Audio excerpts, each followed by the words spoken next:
சங்கீத புஸ்தகம் 37ஆம் சங்கீதம். தாவீதின் சங்கீதம். பொல்லாதவர்களை குறித்து எரிச்சலடையாதே, நியாயக்கேடு செய்கிறவர்கள் மேல் பொறாமை கொள்ளாதே. அவர்கள் புல்லைப் போல் சீக்கிரமாய் அறுப்புண்டு பசும் பூண்டைப் போல் வாடிப்போவார்கள். கர்த்தரை நம்பி நன்மை செய், தேசத்தில் குடியிருந்து சத்தியத்தை மேய்ந்து கொள். கர்த்தரிடத்தில் மனமகிழ்ச்சியாயிரு, அவர் உன் இருதயத்தின் வேண்டுதல்களை உனக்கு அருள் செய்வார்.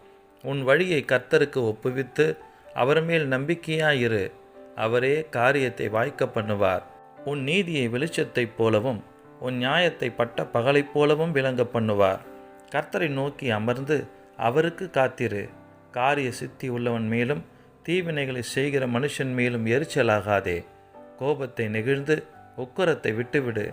பொல்லாப்பு செய்ய ஏதுவான எரிச்சல் உனக்கு வேண்டாம். பொல்லாதவர்கள் அறுப்புண்டு போவார்கள். கர்த்தருக்கு